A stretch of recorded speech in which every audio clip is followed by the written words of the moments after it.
বছরের সেই দেশগুলোর নাম তো আপনারাও জানেন। সেই দেশের সাথে আমাদের দ্বিপাক্ষিক সম্পর্ক অনেক জোরদার আছে। তো সে সকল দেশের সাথে দেখেন এটার একটা প্রপার মেকানিজম আছে, নিয়ম কানুন আছে। এটা একেবারে রাতারাতি হওয়ার মতো কোনো বিষয় নয়, সময় সাপেক্ষ ব্যাপার। কিন্তু আমরা মনে করছি যে এই এগ্রিমেন্টের মাধ্যমে, যে এগ্রিমেন্টগুলো হয়েছে, যাদের যে সকল সংশ্লিষ্ট সরকারের সাথে আমাদের কথা চলছে, এই এগ্রিমেন্টের মাধ্যমে আমরা এক ধাপ এগিয়েছি। আমাদের জনগণের টাকা যে পাচার হয়েছে সেই টাকা বাংলাদেশে ফেরত আনার ক্ষেত্রে আমরা এক ধাপ এগিয়েছি সেই এগ্রিমেন্টগুলোর মাধ্যমে, এবং সেই কাজ চলমান আছে। নতুন কোনো আপডেট নাই, এইটা প্রক্রিয়াধীন আছে। অবশ্যই একজন আসামি যে এতগুলো অন্যায় করে, অপরাধ করে উনি আরেক দেশে আছেন এবং বিচার হয়েছে, তার বিচারে উনি সাজাপ্রাপ্ত হয়েছেন, অবশ্যই সেটা ওনাকে আমরা ফেরত এনে বাংলাদেশের মাটিতে সেই বিচারটা সম্পন্ন হোক, সেটা বাংলাদেশের জনগণ চায়। তো সেই লক্ষ্যে কাজ চলছে, প্রক্রিয়াধীন আছে। মাননীয় প্রধানমন্ত্রীর চীন সফর অবশ্যই বাংলাদেশ চীন সম্পর্ক কে একটি আরো উচ্চতর জায়গায় নিয়ে গেছে। অবশ্যই চীনের সাথে বাংলাদেশের সম্পর্ক সবসময় ভালো ছিল। আমাদের অর্থনৈতিক, সামাজিক উন্নয়নে তারা সবসময় একটি অত্যন্ত শক্তিশালী অংশীদার।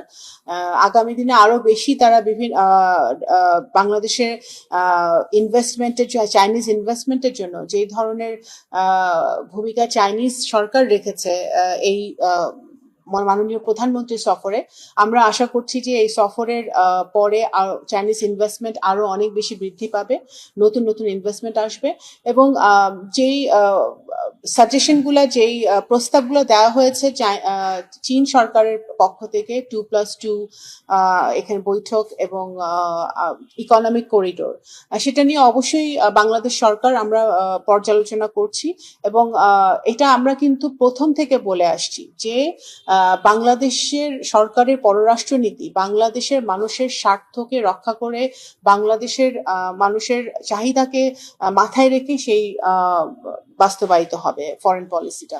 তো সেই জায়গাটা থেকে অবশ্যই আমরা এটা প্রক্রিয়াধীন আছে, এবং আমরা এটা যদি এটা আমাদের বাংলাদেশের জন্য বেনিফিট হয়, বাংলাদেশের মানুষের জন্য এটা দরকারে আসে, তাহলে অবশ্যই সেটা আমরা বিবেচনা নিব। 2+2 ফরম্যাটে অন্য দেশের সাথে ভবিষ্যতে যেতে পারি এরকম?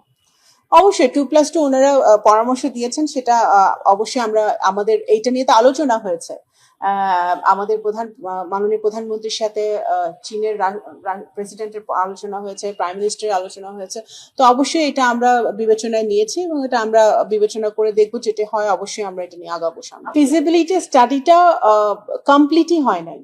এটা ফিজিবিলিটি স্টাডি এখনো সম্পূর্ণ হয় নাই। ওই ফিজিবিলিটি স্টাডি করার জন্য যা টেকনিক্যাল সাপোর্ট দরকার সেটা চীন আমাদেরকে দিতে রাজি হয়েছে, এবং চীন দিতে চায় সেটা। এবং আমাদের তো তিস্তা ছাড়াও আমাদের রিভার ম্যানেজমেন্টের একটা সমস্যা আছে সারা দেশে, সেই রিভার ম্যানেজমেন্টেও ওরা একটা ফিজিবিলিটি স্টাডিতে তারা হেল্প করতে চায়, সাপোর্ট দিতে চায়, সেটা চীন সেই সাহায্যটা তারা করতে চায়। টাকাটা ওরা দিবে না, ফিজিবিলিটি স্টাডি, যে টেকনিক্যাল সাপোর্ট যেটা দরকার সেটা তারা করতে রাজি হয়েছে, কারণ ফিজিবিলিটি স্টাডি এখনো শেষ হয়নি। ফিজিবিলিটি স্টাডিটা যে অবস্থায় তারা শুরু হয়েছিল সেই অবস্থায় আছে, এটার কোনো অগ্রগতি হয় নাই। ইন্টারিমের সময় হয় নাই, তার ইন্টারিমের আগেও হয় নাই। আমরা তো 4 মাস হলো আসলাম, এখন একটা সফর হলো, সেই সফরের পরে এই ফিজিবিলিটি স্টাডিটা আগে যেখানে থেমেছিল সেখান থেকে কন্টিনিউ করবে। From Bangladesh point of view, আমাদের সব দেশের সাথে সম্পর্ক ইউনিক। চায়নার সাথে সম্পর্ক থাকবে, সকল দেশের সাথে সম্পর্ক থাকবে, এবং এটা আমার মনে করি না এক দেশের সাথে সম্পর্ক ভালো হলেই আরেক দেশের সাথে সম্পর্ক খারাপ হবে। আমাদের লক্ষ্যটা হচ্ছে যে সব দেশের সাথে ভালো সম্পর্ক রেখে আমাদের দেশের স্বার্থটা আমাদের হাসিল করা, এটাই আমাদের লক্ষ্য। ইকোনমিক করিডোরটা এগেন ইটস আন্ডার অ্যানালাইসিস। আমরা এটা অ্যানালাইসিস করছি, আমরা দেখছি, এবং যদি economic corridor is a channel, right, it's a communication channel. তো কমিউনিকেশনটা যদি আমাদের সহজ হয়, তাহলে আমাদের বাণিজ্য এবং অর্থনীতিতে অনেক বেশি সম্প্রসারণ ঘটবে। তো সেটার কোনো জটিলতা আছে নাকি, কোনো সমস্যা আছে নাকি, সেটা অবশ্যই সংশ্লিষ্ট মন্ত্রণালয়, এটা অনেকগুলো মন্ত্রণালয় এটার সাথে জড়িত, সেই মন্ত্রণালয়গুলো তাদের বিচার বিশ্লেষণ করবে, করে সেটা ফাইনাল সিদ্ধান্ত নিবে।